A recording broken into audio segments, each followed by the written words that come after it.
Assalamualaikum warahmatullahi wabarakatuh. Apa kabar anak-anak ibu semua? Baiklah, langsung saja. Hari ini tematik kita belajar subtema 1, pembelajaran 6, halaman 33. Yang ada buku bisa langsung dibuka ya. Nah, kerukunan sangat diperlukan dalam kehidupan bermasyarakat. Kerukunan berarti adanya rasa kebersamaan dalam perbedaan, termasuk perbedaan suku, agama, ras, dan golongan. Semboyan Bhinneka Tunggal Ika dapat menjadi penyemangat bagi bangsa Indonesia agar dapat hidup rukun dalam perbedaan. Bhinneka Tunggal Ika merupakan semboyan bangsa Indonesia yang terdapat pada lambang negara, yaitu burung Garuda. Nah, selanjutnya kita lanjut tentang contoh pelaksanaan nilai persatuan dan kesatuan dalam kehidupan sehari-hari.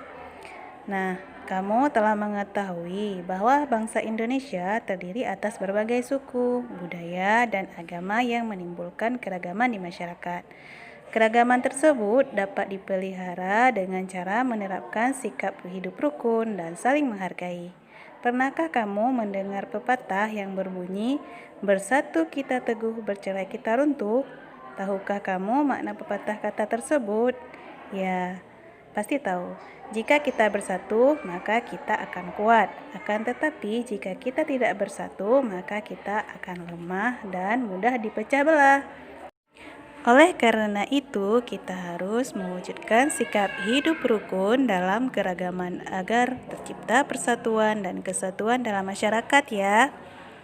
Nah, selanjutnya kita belajar tentang membuat peta pikiran berdasarkan informasi teks sejarah. Peta pikiran adalah suatu cara yang digunakan untuk menentukan informasi-informasi dari suatu bacaan. Ada hal-hal yang harus dilakukan dalam membuat peta pikiran. Yang pertama, tuliskan ide pokok dari setiap paragraf. Jika terdapat kosakata yang tidak kamu mengerti, garis bawahi, lalu carilah arti kata tersebut dalam Kamus Besar Bahasa Indonesia. Yang kedua, temukan kata kunci pada setiap paragraf untuk membuat cabang utama pada peta pikiran. Yang ketiga, buatlah daftar pertanyaan untuk membantu menemukan informasi dalam teks menggunakan kata tanya apa, di mana, kapan, siapa, mengapa, dan bagaimana. Yang keempat, rangkailah ide pokok tersebut menjadi sebuah bagan. Kamu dapat menggunakan anak panah untuk menunjukkan alur peta pikiran.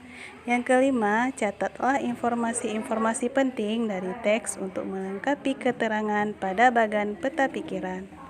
Nah, untuk lebih jelasnya, perhatikan teks Fatmawati halaman 35. Fatmawati lahir di Bengkulu pada 5 Februari 1923. Beliau adalah putri dari pasangan Hasanuddin dan Siti Khadijah. Ayahnya merupakan salah seorang tokoh Muhammadiyah di Bengkulu.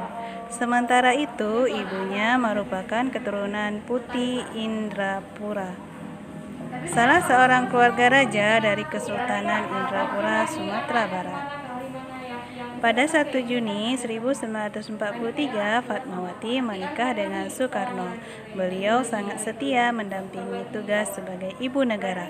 Ibu Fatmawati dikenal sebagai tokoh wanita yang dekat dengan rakyat Indonesia yang sedang memperjuangkan kemerdekaan. Jasa Ibu Fatmawati sangat menonjol dalam peristiwa proklamasi. Beliau menjahit bendera pusaka merah putih. Beliau menjahit bendera pusaka ini pada bulan Oktober 1944. Bendera ini dikibarkan setelah Bung Karno membaca proklamasi. Nah, dari teks tersebut kita bisa membuat bagan seperti berikut. Sebelum membuat bagan, yang pertama, kalian harus tentukan dulu ide pokok dari setiap paragraf. Yang kedua, temukan kata kuncinya. Yang ketiga, baru buat bagan pertanyaan seperti yang Ibu buat ini ya.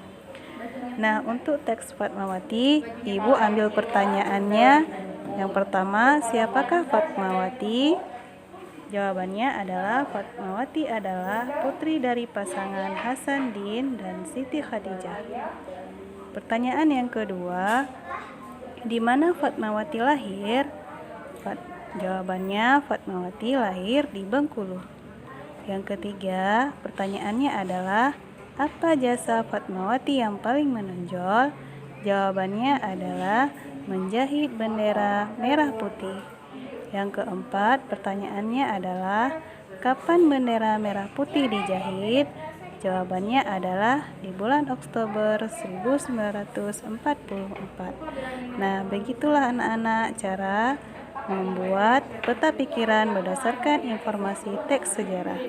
Sekian dulu penjelasan dari Ibu. Wassalamualaikum warahmatullahi wabarakatuh.